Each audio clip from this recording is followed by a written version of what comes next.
During this webinar, we will discuss the Dear Colleague letter, the notice inviting applications, and the application package for the FY 2017 325K grant competition. We will also review the application requirements and discuss the selection criteria that will be used to evaluate applications. At the end, we will answer general questions, as Jennifer said, about the competition. Okay, Jennifer, the next. Jennifer is going to be changing the slides. Interdisciplinary preparation in special education, early intervention, and related services for personnel serving children with disabilities who have high-intensity needs. This is the OSEP 325K competition. For the purpose of this priority, high-intensity needs refers to a complex array of disabilities.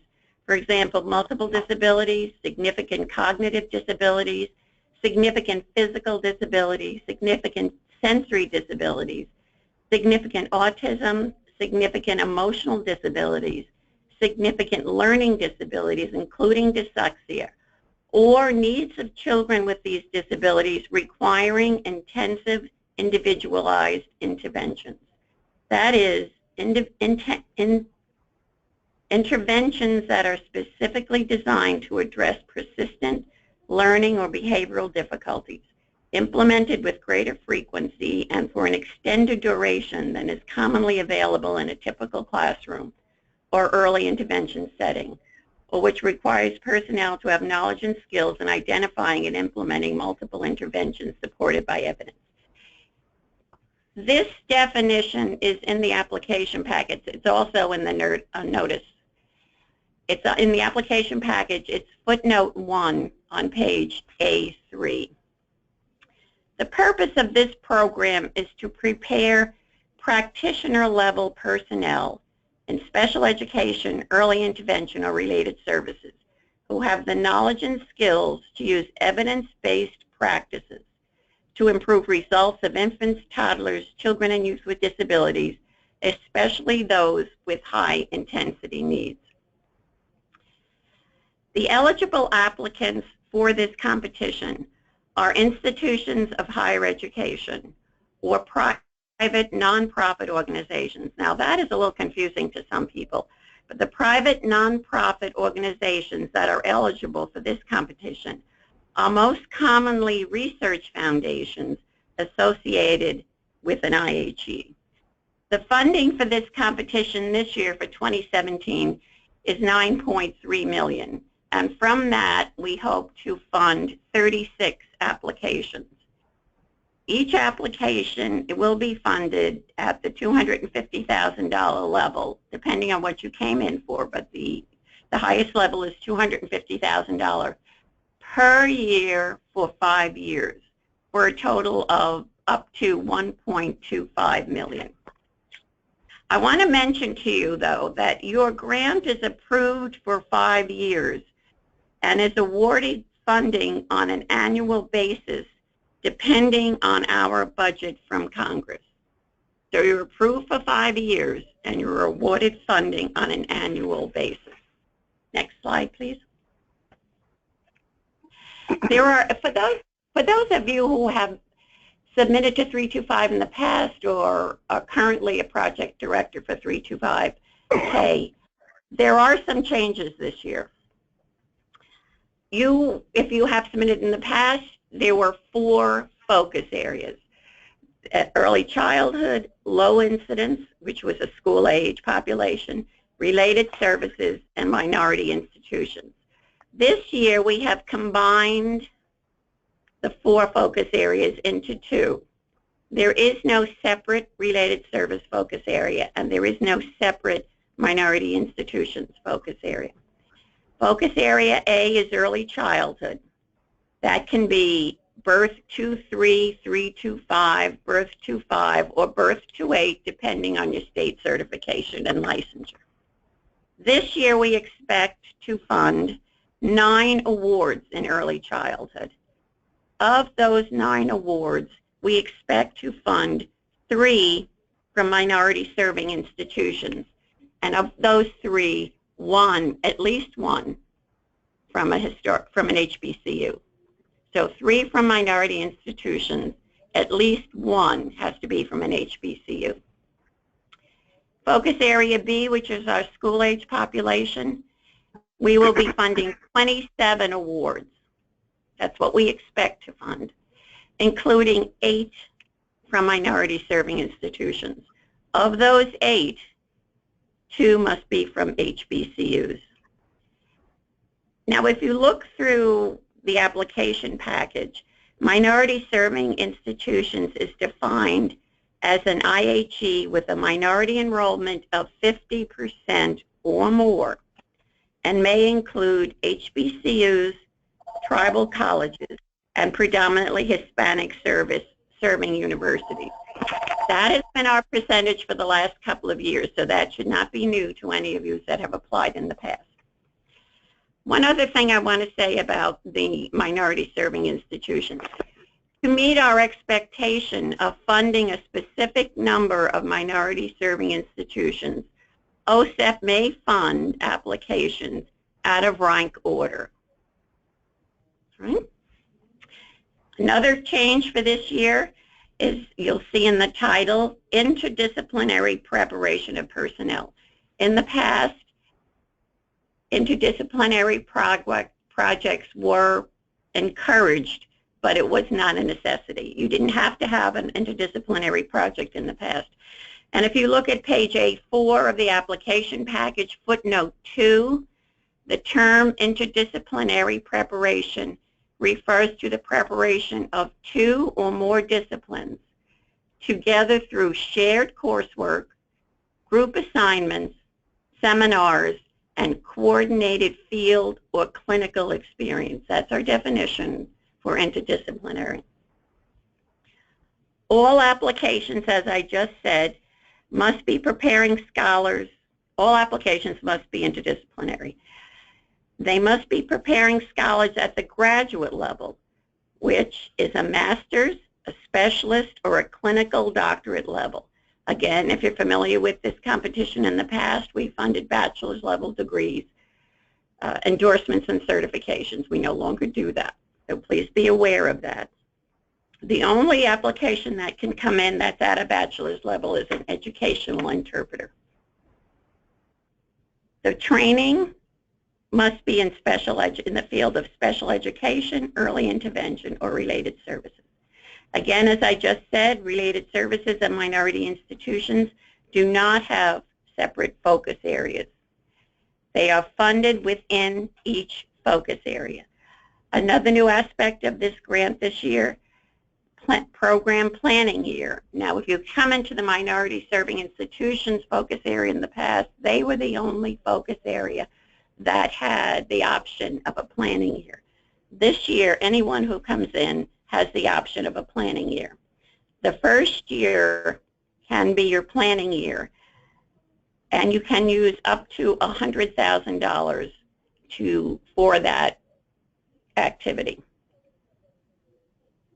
So the first year can be a planning year, and you can use up to $100,000 of your federal money can be used for program planning. Okay, Jennifer? Dawn will present now. Okay, thank you, Marianne. So who is eligible to partner in the interdisciplinary training? So Marianne did cover some of that, but I want to reiterate that scholars are enrolled in a degree program, that's a graduate degree program, and receiving a degree that once they graduate that they will be eligible to serve children with disabilities. Also important is that those that are in the training program are able to fulfill service obligation. So I want to talk a little bit about, and on that slide we also have the link to our OSEP funded Center on Service Obligation, and there they have frequently asked questions along with more information about the service obligation requirement. But individuals that receive scholarship assistance from projects funded under IDEA are required to complete a service obligation or repay all or part of the cost of such assistance. For each academic year scholars receive assistance, they must maintain full-time employment for the equivalent of 2 years, or repay the federal government for the portion of assistance they receive that has not been repaid through service obligation. And more details about this is spelled out on the website. So basically, for every 1 year of funding, they have to pay back 2 years of service. There's also, just so you're aware, an academic year is also defined on the website. And an academic year can be, because there's a great deal of variation in how grantees utilize the term academic year. As defined in the regulation, an academic year means a full-time course of study taken for a period totaling at least 9 months, or the equivalent of at least 2 semesters, 2 trimesters, or 3 quarters. And it's up to each individual grantee to determine what constitutes a full academic year of study. But that information is also on that website. So there's also information about how scholars complete their service obligation and the terms that they have to repay the service obligation. So if you've had 2 years of funding, you're paying back 4 years of service. And so once you total what your service obligation is, you usually have that time frame plus 5 years to pay back your service obligation. So you can find that information on the website. But once again, I just want to reiterate, it's important that the disciplines that you're considering to partner with, that it's a master's degree program other than the interpreter program that Marianne mentioned, and also that once they graduate, they're eligible to serve children with disabilities. Okay, next slide.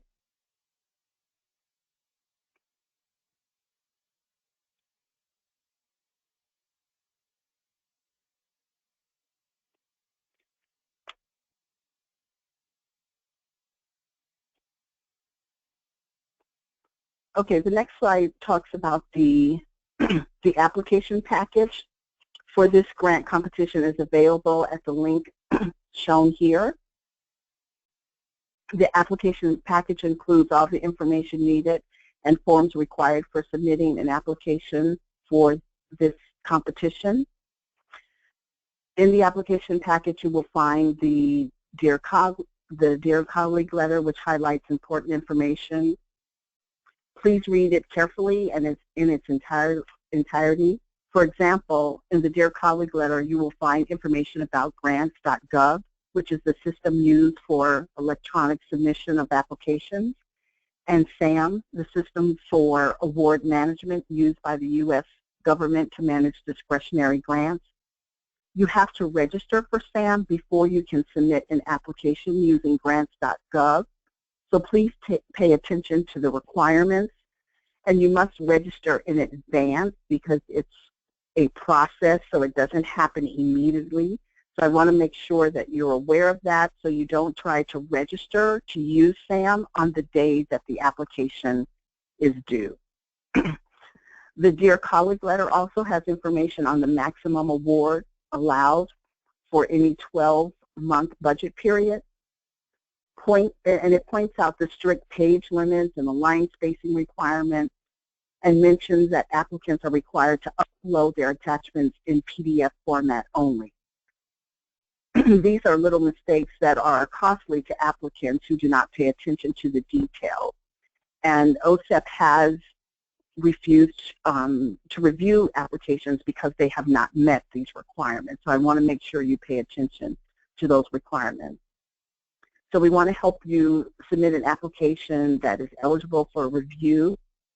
So if you have any questions, once you've read that in its entirety, after this webinar, please contact one of the competition managers.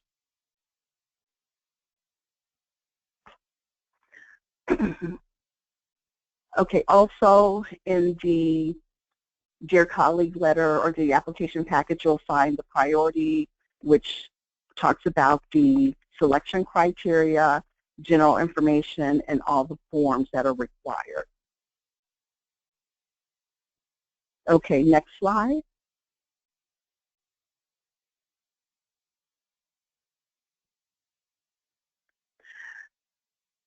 So the deadline, as posted, is Monday, March 6th at 4:30 p.m.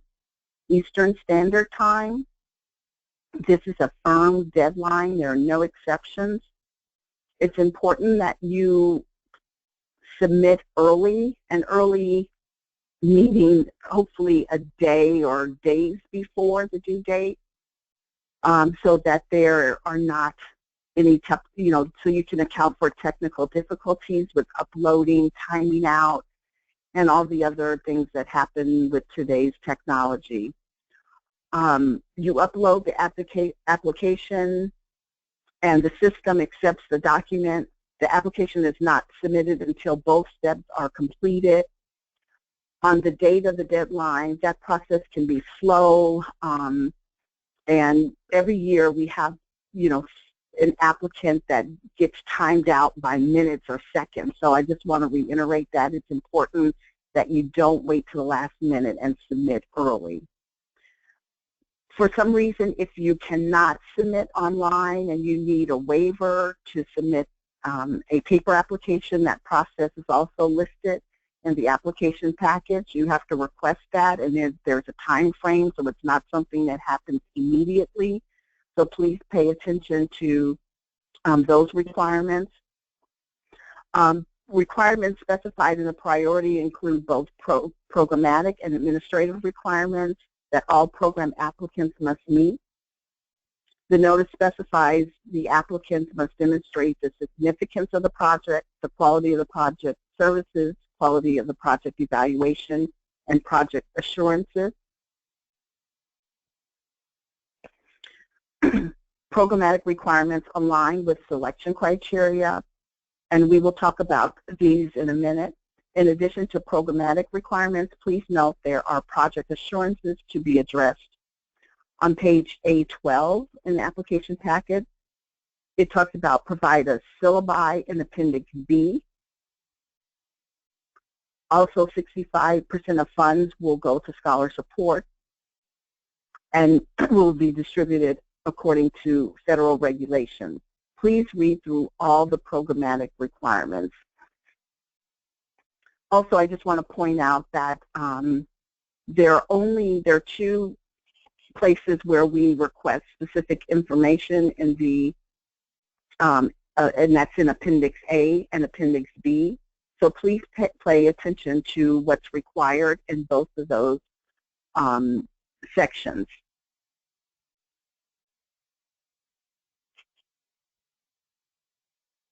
Okay. So once again, for award information, it's up to $250,000 per year for 5 years. That's on page 821.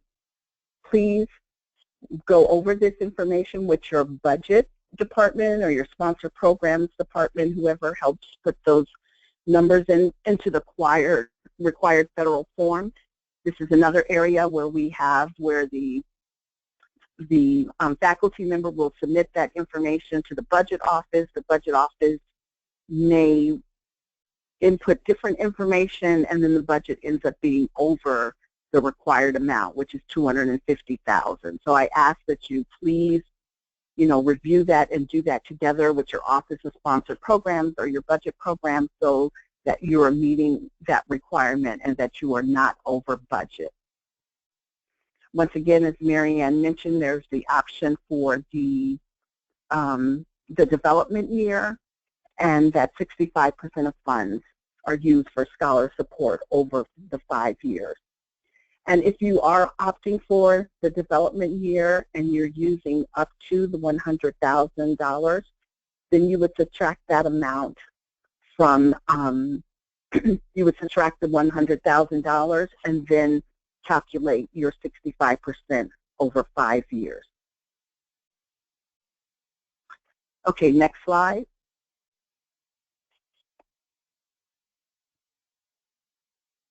And Sarah's going to talk about selection criteria. Thank you. Selection criteria are shown here on this slide, all of them. These are the criteria that will be used to evaluate applications submitted for the 2017 325K competition. On the slides that follow, I'll show you a few more details about each of these, but please be aware that this is the basis on which your application will be evaluated. You'll notice that the maximum score for all criteria is 100 points, and awards will be made on a based on ranked ordered scores. The application narrative should include sections based on the selection criteria, and it's helpful to reviewers if they are presented in this order. On the next slide, you can see the details for the first criterion, significance of the project. Here you can earn a range from 0 to 10 points, and in determining the significance of the proposed project, the Secretary will consider these factors. On the next slide, the same structure. You'll see for each of the selection criteria this kind of structure, the point range available, and the factors that will be used to determine the basis for the scores. We are looking for you to address each of the sub-factors listed, so please read them carefully.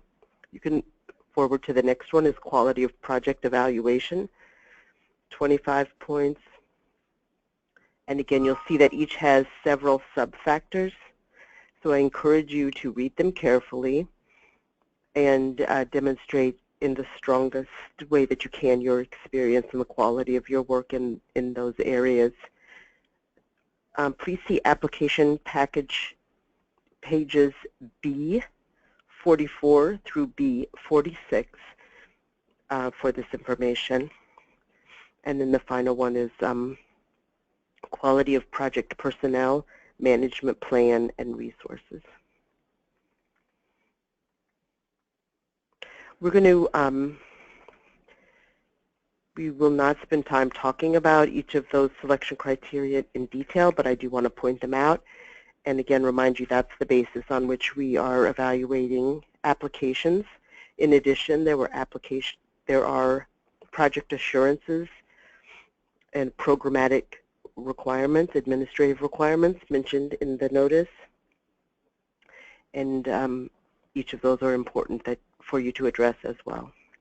All right, the next one is question and answer. We want to spend some time now answering questions. We're available following the call to answer questions specific to your application, specific to your university and your situation, but we'd like to try to use this time to answer some of the questions that we've received in the chat box today and some of the common questions that have been coming into our office. Jennifer, are there questions in the chat box? There are. Some of the questions that have come into the chat box so far, the first question was regarding the webinar itself today, if the webinar will be captioned for those who are deaf. And I can answer that is yes, we will be having this captioned, and it will be available. It will take us a few days to get the webinar captioning done, but it will be available on the OSEP Ideas at Work website. The next question that came in is, can you please repeat your definition for interdisciplinary? This is Dawn. Jennifer, I was going to send that to be posted. Is it possible that we can post that where everybody can see it?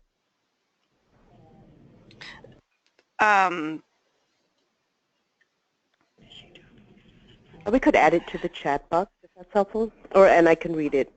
It's found on footnote 2, which is page A4 in the application package. Interdisciplinary, for the purposes of this priority, refers to preparing 2 or more disciplines together through shared coursework, group assignments, and coordinated field experiences. So we're looking for, if you think of the, as it says in the notice inviting applications, if you think about how services are delivered in a school setting or other educational setting for children with disabilities who have high-intensity needs, there often are, of course, family, but in addition, professionals who are supporting children based on various needs coming from different disciplines. And the intent of this funding is to bring that collaborative work into personnel preparation. So we're looking to train professionals to work together in ways that they would in the school setting. Okay, another question. Okay, the next question that came in is, my university trains scholars at master's and certificate level, both at the graduate level. Could a certificate, 30 credits or more, qualify since they are graduate level?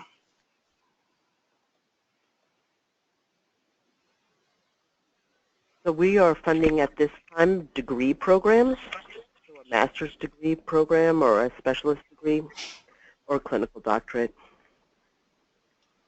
And this is Dawn. I wanted to add, if they were getting a certificate along with the master's, then that would be fine, but they have to get a degree. Okay, the next question that came in, do service obligation years need to be consecutive?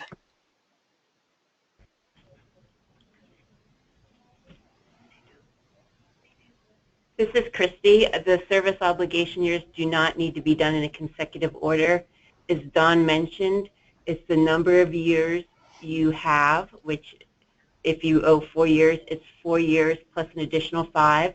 So you could have 9 years to complete the 4 years of service.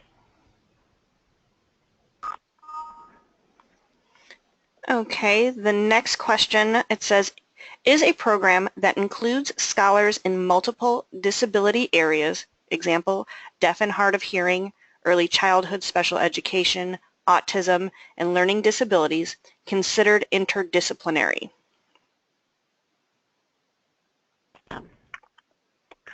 Hi, this is Dawn. I'm sorry. Was someone else who wanted to take this one? Christy wanted to. Okay, go ahead, Christy.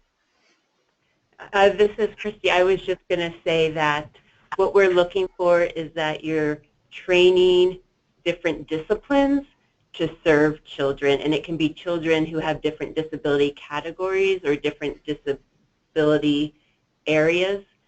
We are, again, wanting to ensure that we're training different disciplines together. So if you think of a child that has significant needs, the different disciplines that would be involved in providing services for those children, we want to ensure that in the pre-service preparation they're getting experience in working together. Okay, and the next, can there be more than one application from an institution? Yes, this is Mary Ann. Yes, there can be more than one application from an institution, 2 different applications, but you have to keep in mind that you'll be competitive. You will be, if you're coming into the same focus area, you'll be competitive against each other. But if you're coming into one into early childhood and one into school age, then you won't be. But you can do it. This is Dawn. I just want to add also, because I've gotten this question earlier, there might even be 2 applications from the same department where faculty members are proposing to partner with different disciplines. And my response to them that's fine, as long as the department can support two different grants, so it's large enough if both were to be funded. So these are the questions that you want to ask yourself. So that is possible. Of course, as Mary Ann said, you will be in competition with each other unless you're coming into different focus areas. Okay, the next question is, our DHH Teachers Training Program licenses teachers B21. Can we apply for school age but collaborate with early childhood special education for the interdisciplinary component?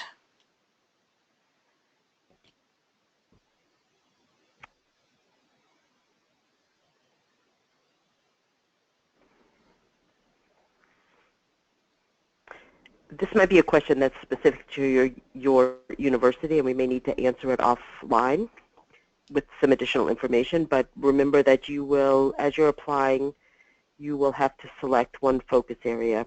So you'll have to determine if you're applying to focus area A or B, and then you would want to consider how competitive you would be in various pools. We can follow up with additional. Anyone else wants to add, or we can follow up later with more specifics? Yeah, I was just going to add that as you're, fleshing out the details of your program, what are those shared coursework and what are those shared experiences? So I think that would also help determine which focus area you're coming in to.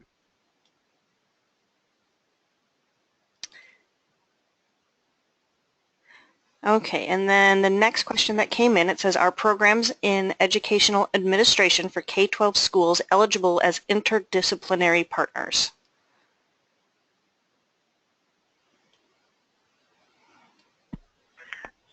This is Dawn. I would, the question that we keep proposing back to the faculty member or applicant is, will they be able to serve children with disabilities, and will they be able to meet the service obligation requirement?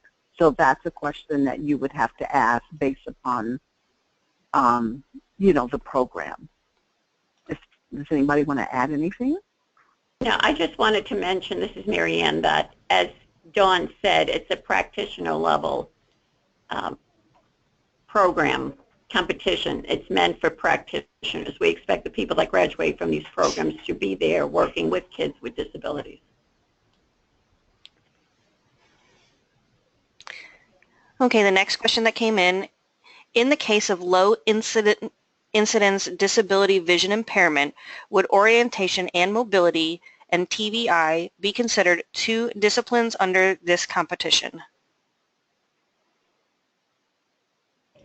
I think orientation and mobility is considered a related service, isn't it? Isn't it listed under the related services in IDEA? In the past, we have funded them under low incidence because most of our TVI programs, not most of them, a large percentage of the ones that come into us also have O&M programs. Sometimes you'll get an O&M program coming in by itself or a TVI program coming in by itself, but a number of times you'll have both. So I would say it's okay since we look at O&M as a related service.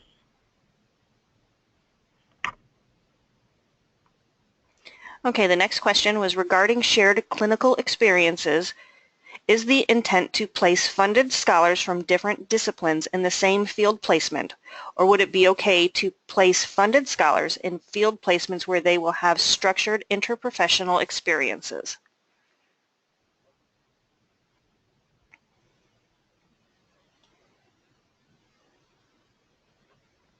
The intent is that they would serve or, fulfill their practicum hours or have their field experiences in the same settings. They would be working together in the field.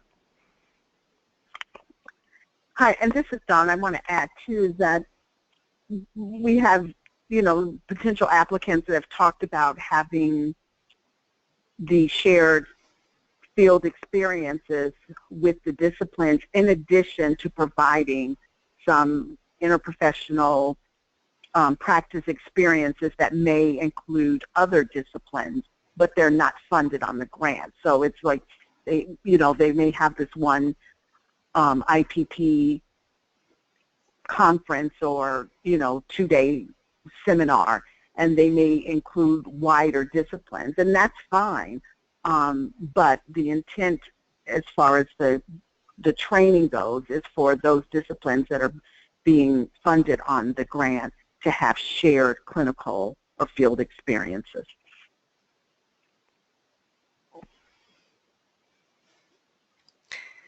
Okay, the next question that came in is, will you award 2 applicants to a single institution? That is, could you award an early childhood and a school-age prep grant to a single institution? Yes. The answer is yes. Okay, the next question is, let me mention, excuse me, Jennifer, for 1 minute. Remember, I think it was Sarah that was saying that we rank order, and I just wanted to reiterate this. We rank order and go down 8 or 9, whatever we're doing in early childhood, but you have to remember that we may skip in order to make sure that we are funding the number of minority serving institutions that we have said that we are funding, since there is no longer a minority institution focus area. That's a little off what your question was, but I wanted to bring that up again. All right, the last question that we have at this time is, do the 2 interdisciplinary programs both need to be degree programs, or can one of them be endorsement coursework? No, they both have to be degrees. They have to be master's specialist, which is an ed specialist, or a clinical doctorate.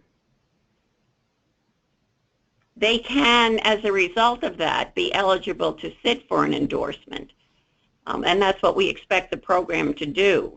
We don't want people training people and then getting out and not be able to sit for an endorsement and within their state and not get it. So no, it has to be 2 distinct degree granting programs. Okay, and then the last question that came in is, a logic model required?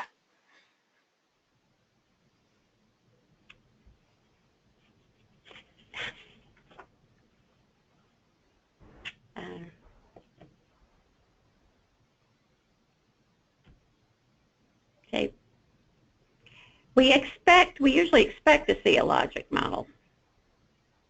Let's say that. And in most cases, it's beneficial for you to include one. Go ahead, and then I'm going to go ahead. Sarah, was that you? No, this was done. I was just going to say, if you include a logic model, just pay attention to the requirements on where and where that should be placed, the formatting requirements. I want to add on to what Dawn is saying and how important, she's mentioned it twice now at least, and how important that is. I know that in the past I've had some applications that have had screenshots in the 50 pages, and the screenshot was not double-spaced, and therefore they were eliminated. So if you're going to put anything in the body, as Dawn said, please double-space and pay attention to the font. Otherwise, if it's a graph, etc., that we talk about in the Dear Colleague letter, you can put it in Appendix A. Appendix A is required reading.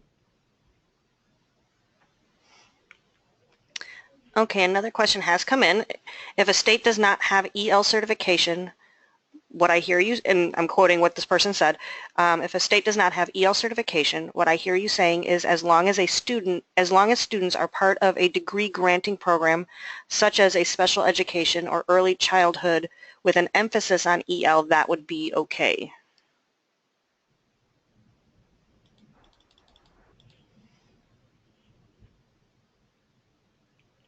Dawn, did you? Once again, I want to stress that, you know, each degree-seeking program is different. The requirements are different. So I would say go back to the question, will they be serving and eligible to serve children with disabilities so that they can meet service obligations? That, I think, is key. Okay, and then another one that came in, what if states do not have an endorsement for teachers of students with deafblindness?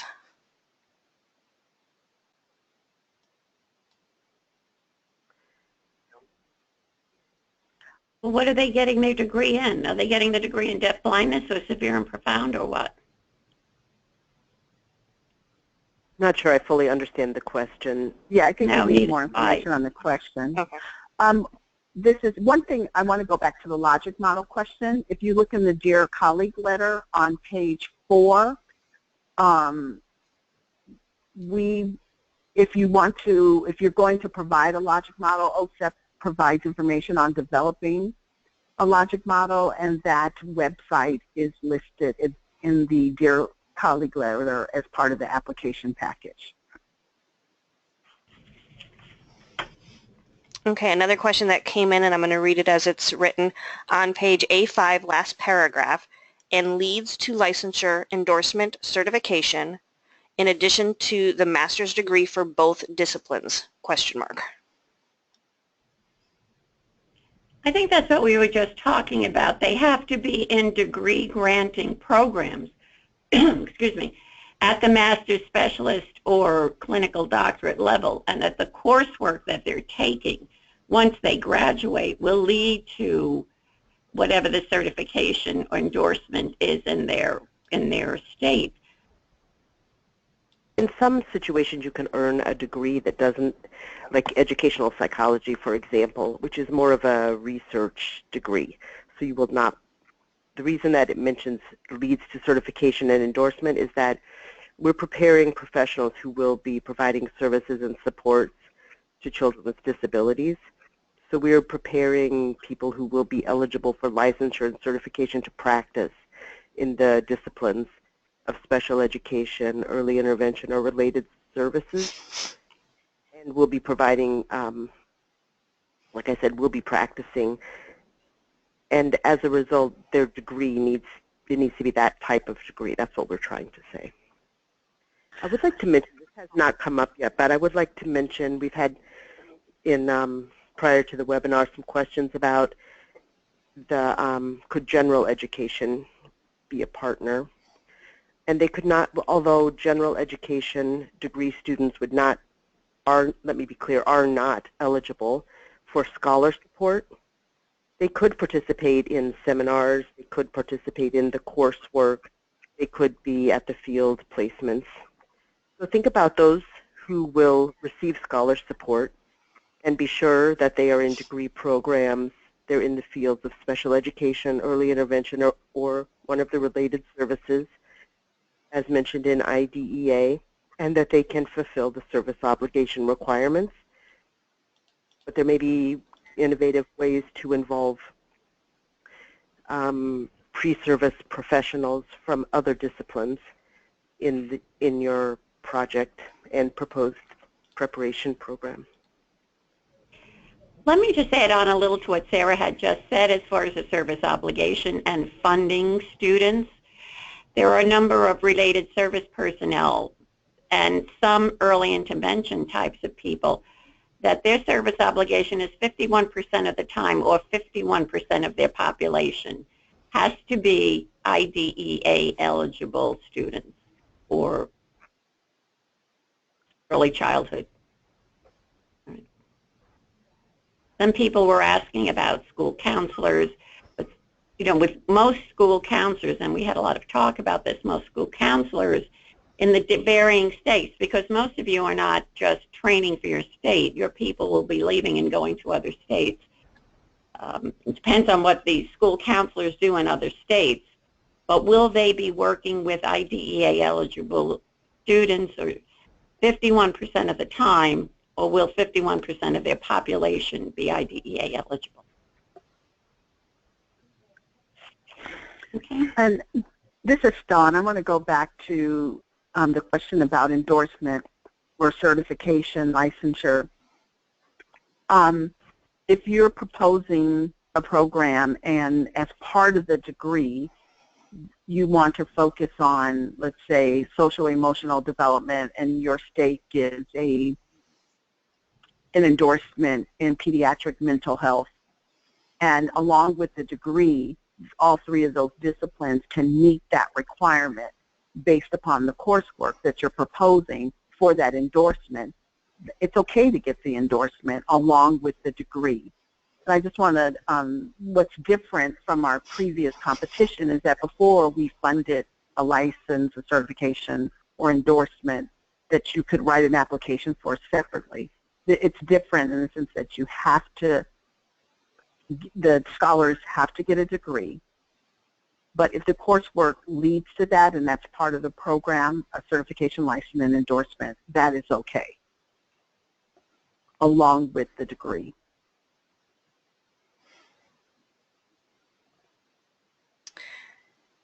There were a couple questions that came in regarding where to find the webinar after the event and the PowerPoint. They will be available on the OSEP Ideas at Work website. I know that someone had asked if the presenters were going to have receive all the questions that came in through the chat pod in case there were some other things that needed to be clarified. And yes, they'll be receiving something that has all of the anything that came in through the chat pod. They will be getting that. Let's see. Another was asking where the Dear Colleague letter was.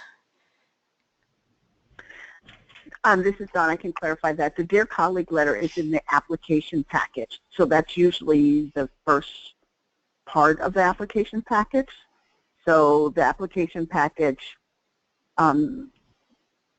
starts with page 1. I'm thinking it's page 1 is the Dear Colleague letter before you, and it's 5 pages, the Dear Colleague letter, and then you go into the sections where you have A1,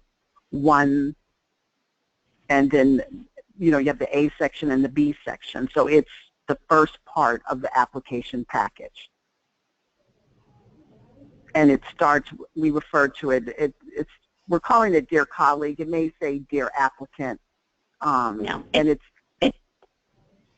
it says Dear Applicant, and it's on page 2. It's not, unfortunately, it's not written in the letter format. It looks like the rest of the application. And in prior applications, we did say Dear Colleague. That's why we're calling it the Dear Colleague letter. But this year it says Dear Applicant, I guess.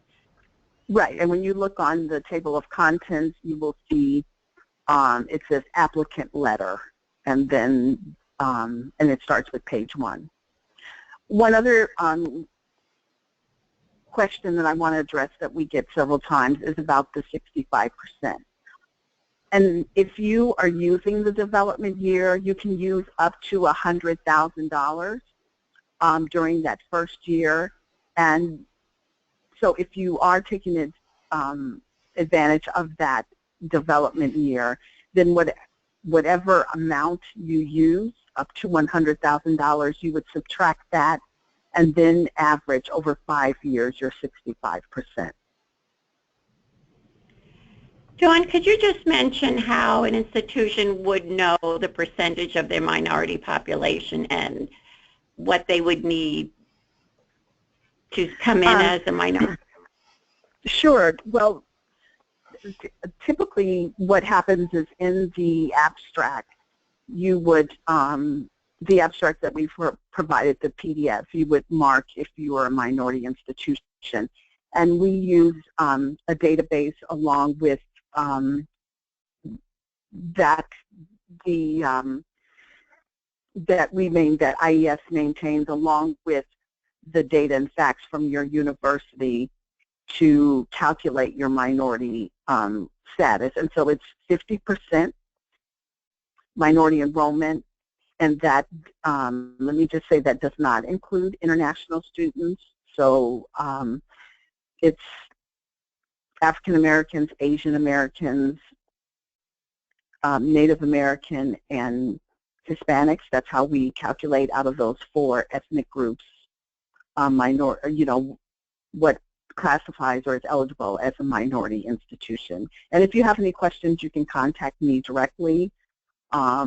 Based upon enrollment, it changes, year to year with some institutions that kind of are on the borderline.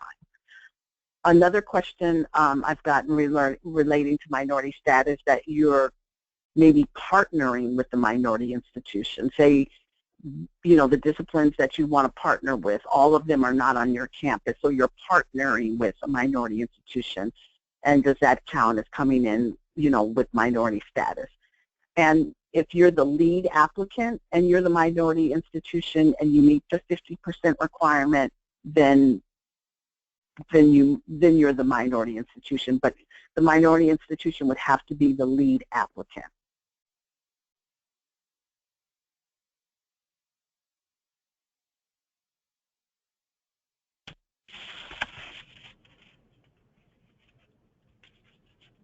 Okay. Jennifer, are there any further questions?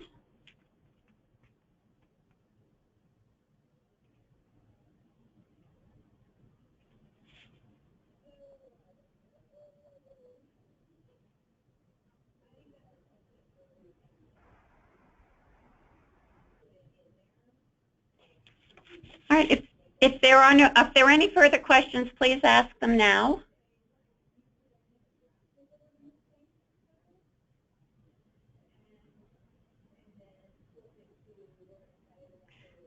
All right, if there are no further questions, then I think we're going to close the briefing. Marianne, there are just a couple of more questions. Are there? I can't see them here. Okay.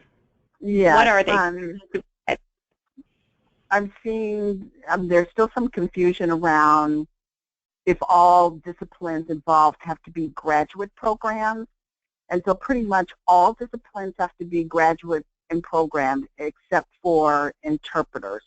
Marianne, do you want to talk a little bit about the only exception? Well, the only exception are educational interpreters. Educational interpreters, right. Educational interpreters that are used in the schools. They're the only ones that don't have to come in at a graduate level, since they don't have a plethora of programs at the graduate level. Every other application has to be at the graduate level, as we said, a master's. A specialist or ed specialist is what I term it, but could be termed something else, and a clinical doctorate for some of your related service people. Not a doctorate, a clinical doctorate. So yes, the answer to that is yes on the graduate level, except for educational interpreters. Okay, also, I see a question, can an academic year be more than 9 months? And that question is yes, there's many variations. I read some of them, and you can find all of those different definitions on the service obligation website.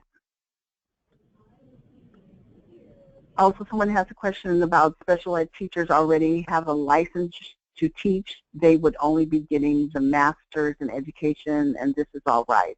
And that would be correct. I mean, as long as they're getting a degree, that would be fine. It says, in order to meet the interdisciplinary requirements, does everyone have to be funded by the grant? For example, can an educational program collaborate with pediatric nursing students or ABA therapists, but only the educational degree-seeking students are funded by the grant? So this is a good question, because we're hoping that all of the disciplines that are coming in are going to be, that are eligible under this competition, would be funded. We've gotten several questions similar to this, well, I'm submitting, but I'm, and I'm in special ed, and we're going to collaborate with, deaf education. I'm using this just as an example, but we're only going to fund the special ed students. We're hoping that for this to be a true interdisciplinary project, that you're also funding the other disciplines. You have to ask yourself, what are they going to, what are they going to get out of this? We want everyone to be, funded, and we also hope that the other discipline, that faculty and personnel are also involved in the grant. So of course you can have other disciplines as, being part of the seminars and the coursework, but we're hoping that, it's true interdisciplinary, and those students are benefit by also receiving funding. I know we're right at 4 o'clock and we have to go, I'm going to try to answer one more question, and that's if we use the 100K for planning in the first year, should we still be funding students? And that question is no, it should be a planning year, and that year you're not funding students. I think that's about all that we have time to answer right now. I see there's a few more questions in this last screenshot of the chat box I have. Feel free to reach out to either of us, myself, Dawn, Marianne, or Sarah, with further questions, and we're all available to, respond to your inquiries. Yeah. Our contact information, as I said before, is on the last slide. Dawn is the competition manager for the early childhood and minority institutions. If you have specific questions in that area, please address them to her. If you have any specific questions in school age or related service, you can address them to Sarah and myself. But if you would prefer to address them to Dawn, you're welcome to also. I do want to thank you all and thank Jennifer for her help with the webinar, and good luck to everyone who tuned in. As Dawn said, if you have further questions, just email one of us. Thank you again.